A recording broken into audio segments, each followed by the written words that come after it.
Tim of the Watchbox, and welcome to La Fabrique du Temps, the home of Louis Vuitton watchmaking. I'm here with my colleague Jack Forster. I'm here with Michel Navas, master watchmaker and co-founder of La Fabrique du Temps, and Jean Arnault, director of watches for Louis Vuitton. Jean, let me just jump right into this. Now, your background is in engineering, finance, and mathematics. So how does that bear on your role as director of watches? Initially, I started in mechanical engineering. I really wanted to work in automobile, especially in Formula One and things. Ended up figuring out that it was not necessarily the path that was driving me the most, and found a passion for watches in the process. I was always a fan of all things mechanical, so planes, cars, and whatnot. But watches took me in quite early on. I've been passionate about it for 7 or 8 years now. And I mean, I'm not going to be the one explaining to you that as soon as you start getting interested in watches, it's a bit of a rabbit hole. You can't really get out of it, right? So that's what caught me, and now I'm very happy to be taking care of Louis Vuitton watches, which has a great level of craftsmanship and great level of engineering behind it. It's a bit of a mix of both worlds, right? Of high craftsmanship as well as engineering. Yeah, and I think that watchmaking at Louis Vuitton is kind of a microcosm of what's interesting about watches in general. I mean, people sometimes ask me, how can you spend your entire life writing about watches? And it seems like a narrow subject, but it's actually very, very deep. And you folks don't make that many watches per year, but within the range of watches that you make, there's a tremendous range of watchmaking expertise, a tremendous range of design, and you've achieved something which is really difficult to do and that a lot of brands struggle with. The watches that you make really look like Louis Vuitton watches, kind of across the board. Yeah, we have again very daring aesthetics and quite a unique design in many ways.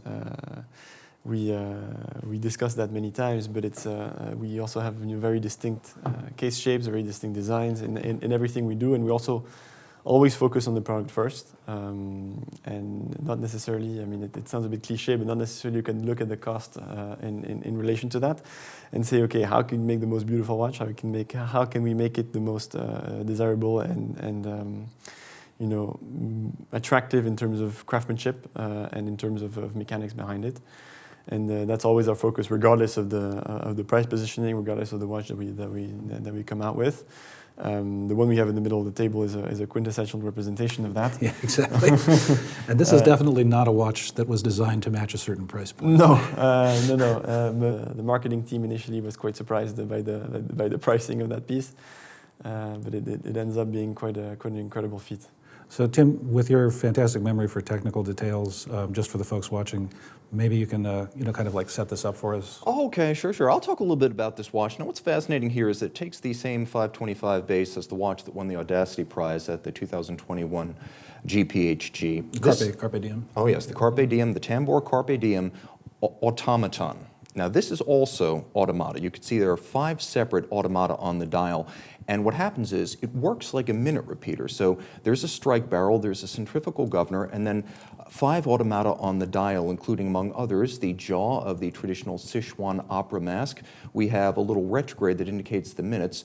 The dragon covering the forehead actually retracts to show you the current hour, and then each eye is animated, and you can see the Louis Vuitton monogram in the left eye.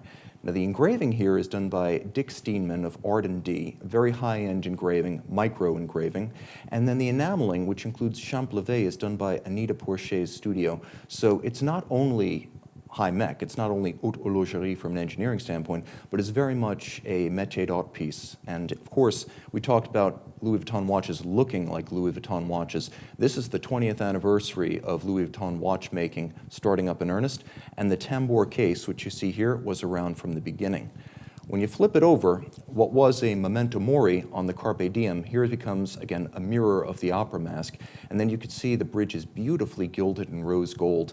And the centrality of the balance proves that not only do we have fine finish here, but there's also a lot of thought given to architecture, which is the shape, the proportions, and the orientation of the elements in relation to each other.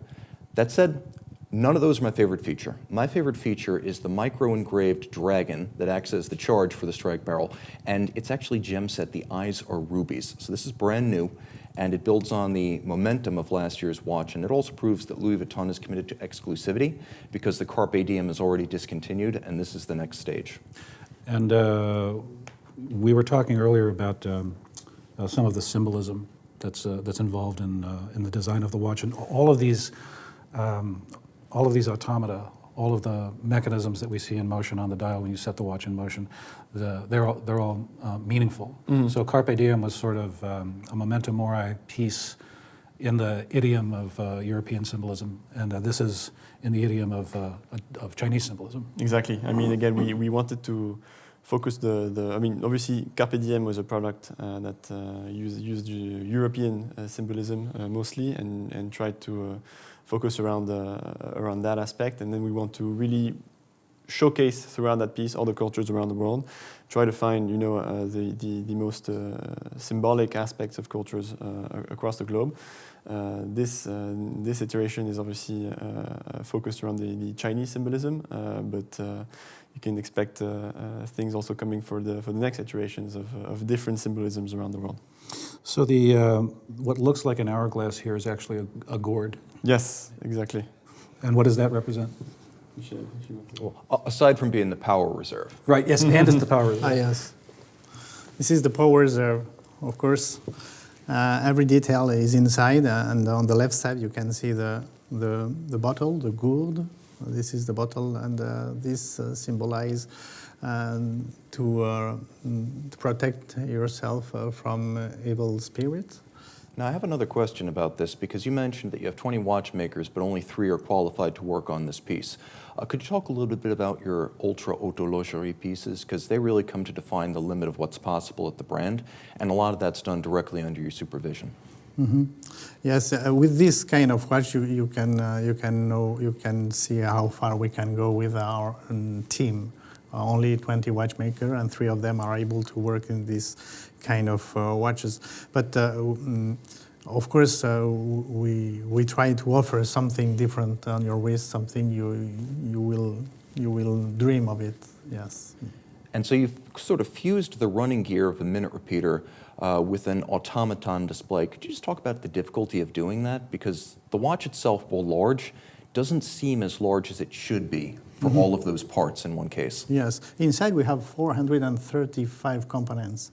So we started with a white form, and we dedicate this movement to develop this masterpiece. And the challenge is to get inside, in such a small room, all these automata, all these complicated watch. Is it difficult to incorporate elements that are handcrafted? Like, do you ever think, well, this enameling, this engraving, these are works of art in and of themselves. Is it ever challenging to incorporate artisanally crafted pieces into an engineered product? Yes, it's very difficult. And what we love at La Fabrique du Temps is to be together and to gather all this métier, this savoir-faire, to realize not only the watchmakers, the engineers, the dial makers, but Anita Porcher was with us, and Dick Steinman to make this watch. And It's kind of peak experience watchmaking, you know. I mean, the engraving is flawless. The enamel work is amazing. It's mechanically absolutely fascinating. I mean, again, to go to your point of saying, you know, is it complicated to bring some handmade parts into a mechanical watch? One thing that I've heard during you know the making of this watch is that it's particularly complicated, you know, to assemble all the dial parts because of the high craftsmanship that goes behind it, and because it's all made by hand, and you've got, you know, some small imperfections because of the fact that it's all, you know, natural materials and things, and you also have every single piece which is a little bit unique because you can't really engrave into the exactly same pattern every single time, so that makes actually the assembly quite complicated, which means that, for instance, you know, the dragon's head at assembly, you can realize that it's actually a bit thicker than what we expect it to be by, I don't know, the tiniest margin. And so it actually won't necessarily rotate properly. And so we have to go back all the way to the beginning to remake the dragon's head completely, to avoid it touching the glass, obviously, and making sure the watch works over time. And that's really our objective. So this is just one example, but there's plenty others. You know, the mask and how the weight of the jaw is actually super impactful, and the way the movement works, because it's not always, you know, the weight is not evenly distributed because the enamel can be a bit heavier on one side than the other. So they need to test it over time to make sure that the jaw actually works well. I mean, it's like a whole process. Yeah, that's actually something that I hadn't considered. You have a very, very asymmetrical load on the mechanism that's making all of these movements happen and adjusting it so that they actually function correctly. Time after time must be exactly, very and difficult. you can't expect Anita or Dick to do it, you know, exactly the same way evenly because everything's so handmade. That there's always, like, you know, the slightest of weight changes and things, so it can be quite different. So to Tim's point, you know, the question that he asked about incorporating handcrafted work into a mechanical product, you're necessarily going to have variations from one watch to the next, so every watch has to be individually adjusted in order to make sure that the mechanism operates the way that it's supposed to. Mm-hmm. So Jean, Louis Vuitton watchmaking began in earnest in 2002, initially out of Le Chaux de Fonds. Do you find that it's a challenge or an opportunity to have a brand with a relatively short heritage of watchmaking? Can I answer both? By all means. It's both an opportunity and a challenge. Challenge because obviously we need to build awareness and build our own path in watchmaking, find our path in watchmaking. 20 years has allowed us to find that path, and so I think it's a great opportunity for us actually right now to make the right decisions to say, okay, we've made some amazing watches in the past. We can take off from that experience. We obviously have invested a lot in watchmaking as well through La Fabrique du Temps, through all the craftsmen that we've put forward in these 20 years, and then it's up to the next 20 years to be really the building moment for us. One thing that I feel is very interesting is that we actually do not have 150 years of history, and that thing is actually very positive. And Michel will say it better than me, but you know, we don't have a vintage watch we made in the 50s that we can reiterate, a vintage watch that we made in the 30s that we can reiterate, or even a strong history of, you know, making that complication that we have to make forever because that's what we're known for. We're not known yet for many complications, so we can try things out and we can actually push the boundaries further. Yes. I think for me it's a chance to be young in the watch industry, only 20 years, but we can undertake these masterpieces here. Where I come from, the famous brand in Switzerland, they have to respect the history and the heritage. We don't have to respect, we are very new in the watch industry and we can realize this kind of pieces. Now, just following up on that, last year at the GPHG, you actually won 2 awards. Mm-hmm. One was the Audacity Prize for the Tambour Carpe Diem, but then you also won the dive watch category with the Tambour Diver. A lot of brands that have wildly disparate price points and market segments will actually create a separate sub-brand for the higher or the more entry-level watch. How do you allow the super high-end and the mainstream luxury to coexist under one brand at Louis Vuitton Watches? Can I take the example of the connected watch for that? Absolutely. Because I think it's very telling with the connected business. A lot of people say, "Oh, you make high horology and connected in the same collection. Like, how is that possible?" And I think people don't realize necessarily the amount of work that goes into the development process of making these connected objects in general. There is actually in the high watchmaking space. Sure, the watch is complicated. It has 500, 400, 300 parts, whatever it is. But the core concept was initiated, of the mechanical watch was initiated in 1675, right? So we've had 3 centuries, or 3.5 centuries to actually perfect this mechanism, and 3.5 centuries of people also that all worked collectively to bring new ideas forward and bring new movements and really make all of that evolve. In the connected space, it's not that at all, where the history of it is 6, 7 years old, probably even more, like let's say 10. It's a 10-year-old business, and the technology of it is constantly evolving, and we only have a 10-year-old history to base ourselves on. So finding the new technology, adapting it to our designs, making sure that we can bring as many features as we want in the process, making sure the code works, making sure all of that is all working properly is as complicated as it is to make this new watch, right? And so same thing with entry-level mechanical watches or quartz watches, right? It's also it's an industrial challenge, the same way that it is a high craftsmanship challenge in this high end. So I think, people value time in a different way. You have the time of the watchmaker, but you also have the time of the industrial side and the time of the electrical engineer that works behind for the connected watch. One of the things, I loved the connected watch. And I surprised myself by loving it because I wear an Apple Watch as a fitness tracker, but the first time that I saw it, I thought to myself, this is really, sure, it's a connected watch, but it was very, very much a Louis Vuitton experience. And, when you have the display mode on so that you get the full fireworks display every time you turn your wrist, it's a showstopper, and everything from the visuals, to the packaging, you don't feel like you're getting a lower end product. You feel like you're getting real luxury of design. And when you're producing timepieces at a lot of different price points, there's luxury of cost, sure. There's luxury of time. There's luxury of craftsmanship. But there's also luxury of design, which you get across the board with all of the Tambour watches. And that's what I was saying earlier, we really focus on the product, and that's the goal regardless of the price point. Michel, a quick question about the role of La Fabrique du Temps in Louis Vuitton watchmaking. Tell me a little bit about the prototyping stage and the production stage, because even for some of the more accessible pieces, all of the planning and the prototyping starts here.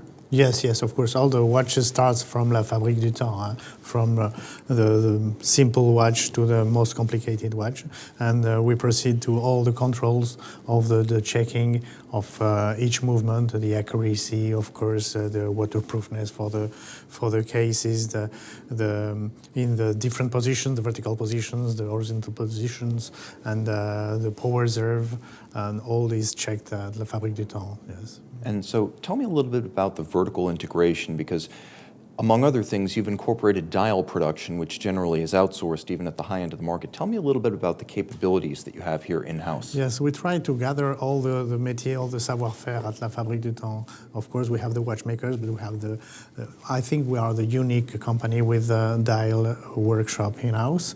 And we wanted to have this métier because it's so rare, and for confidentiality and reactivity, it's very good. It's the face. Of course, the dial is the face of the watch. It's good to have this métier in the company. And even some of the features, like on the original Escale World Time, you have hand painting of the nautical pennants. Yes, of course. We have the artist, our colleague is painting our World Time by hand. And for the World Time, we need 1 week to paint the dial, because we have 38 different colors, and when we finish one color, we have to cook the color in the oven and start again with another color. It takes time. This is craftsmanship. That's what I love. Yes. Did you gentlemen know when the Carpe Diem project got started, did you know that it was going to be the first of a series? No, we used to make this kind of exercise for some clients. They wanted something very dedicated to them, and we have 3 or 4 projects, but we couldn't talk about that because they wanted to be discreet, and we respect the discretion. But 3 years ago, we decided to make the Carpe Diem without client in front of us, because we wanted to show how far we can go with La Fabrique du Temps, our expertise, our savoir-faire, and a lot of my colleagues, they phoned me when they saw the Carpe Diem. They told me, "Oh, Michel, I didn't know you made this kind of high watchmaking," and we are very proud of it. Yeah, the Carpe Diem design is, it's obviously not something that you're going to see anywhere else. It's very, very vivid, very graphic, very, very over the top. And I was actually really pleasantly surprised at how positive the reaction was to it. It's something that I hoped for when I saw the watch, but people really seem to get it. It was a surprise for all of us, obviously. Very pleasant surprise. Yes. Again, the design in itself is quite special, but I think what people recognize is the craftsmanship that goes behind it, mostly. Regardless of of the design, but regardless of whether you like the design or not, if you see the piece in photos or you see it in real life, it's not the same thing. You know, you have to see it in real life. You have to touch it, feel it, and you realize, oh my God, you know, you see the depth of the dial and see how many small crevices and little details that were put into it, and how everything was thought through, in obviously from the movement up. It's quite an incredible achievement. Yes. Now, the association between La Fabrique du Temps and Louis Vuitton, it predates the merger of the two. Fabrique du Temps's been around since at least 2007, I believe. Yes. And then from 2011 to 2012, the two companies became one. And that is a long tradition that includes watches like the Spin Time, like the Spin Time Tourbillon that you have right there. Of course, the Escale World Time, the Carpe Diem, and now, of course, we have the latest novelty from the Ultra Horlogerie. Talk to me a little bit about how you would like, what would you like people to know about the brand? Because when I shot the Voyager Minute Repeater Tourbillon, the #1 reaction I got on my YouTube channel was, I didn't know Louis Vuitton makes watches like that. We make very few. That's one of the main things. Also, we are very focused on our work and what we make, regardless of the collection in which we put it at. Michel has been doing an amazing job in building the atelier at La Fabrique du Temps and making sure that we could have all this amazing expertise to make these minute repeaters and make these incredible pieces. Obviously, this is as, if not more, complicated than a minute repeater. One thing that we want for clients to know about the brand is really to realize how dedicated we are to our craft, how dedicated we are to making super high complicated watches and super high-end watches as well. A few clients recognize that through the unique pieces that we've made in the past and things like that. But we're also capable of making incredible things in very, very limited quantities. That's one of the things that I think we're probably the only players that are able to do that today, which is a fully unique piece from the ground up with a customer. And that was the inspiration for this watch. Michel was saying that earlier. Client comes up to us with like, I want my dream watch, and we're like, okay, fine, we'll make it happen. You know, regardless of the complication. If it's a minute repeater QP with a Jacquemart on top, fine, we'll do it. So custom is possible. Everything. You know, that's one of the things that make La Fabrique du Temps so great, is that we're able to bring these things forward. Michel has an amazing team with him that can bring these projects forward, from movement to dial to case to bracelet to buckle to anything you want. It's one of the things that we can really make it a tailor-made experience. How many active components are there on the dial? So there's the tail, the jaw. I believe it's five. Five. Yes, we have 5 different movements. Yes. Mm-hmm. Yeah, so I was thinking about the comparison that you were making earlier, Tim, to minute repeaters, and obviously the speed at which the complications at which the automata move is controlled by a centrifugal regulator. Yeah. But and then I started thinking about minute repeaters, and in a repeater you have just the 2 hammers. They're both moving on the same axis. Yeah. But this is orders of magnitude more complicated because you have 5 moving elements, all of which are moving along different axes, all of which have different weight distributions, and it becomes a much more. Not that a minute repeater is not complicated, but Yes. this is really Yes. next level. And the challenge is to obtain this movement like the dragon for this watch, and to move like the tail of the dragon. And with the mechanics, it's very, very mathematics world. And to make this realistic movement of the dragon, that's a big challenge. But that's what we love. Yeah, obviously a minute repeater movement has the hammers that hit, but in a very abrupt way. But we wanted to make the dragon, the jaw, everything move in a very smooth way. And one thing that's quite incredible about this piece as well is all the engineering that the team has brought together to make as little sound for the centrifuge as possible as well, right? You know, it's also making sure that everything works perfectly smoothly. You have the impression that it's almost a display, you know. Yeah. That's true. It doesn't whir. It doesn't have a gear sound. No. It's difficult to bring poetry in this mathematical world. Yes, this is the challenge, and we spend a long time to obtain these movements, these smooth movements, the high blinking, the jaw moving, and we can make different movements, translative, rotative, quick, right. fast, slow. So now, you can both answer this. I think you probably would answer it in your own way differently. But given the last 20 years, tremendous development, let's look to the next 5. Where would you like to see La Fabrique du Temps and Louis Vuitton watchmaking in the next 5 years? I am very attentive to the client, what they want, what they miss, what they need on the wrist, and I would love to bring us a different watchmaking, a daring watchmaking, a bold watchmaking, but innovative and something new, something not only complicated. I can do very simple watches. The most difficult is to bring a simple but new and innovative watch. I cannot sleep up because I am always thinking about that, and you will be surprised about the 5 I next can year. relate to that. Yeah, and I mean, again, like for us, the next 5 years is all about, bringing awareness towards our high complications. We've already, again, like most people in the industry have a long wait list for these high complicated pieces. But it's more about, making sure that people recognize the amount of work that we put in to make these incredible pieces. As you said, they have their own Louis Vuitton designs, and they're all very Louis Vuitton in their realization.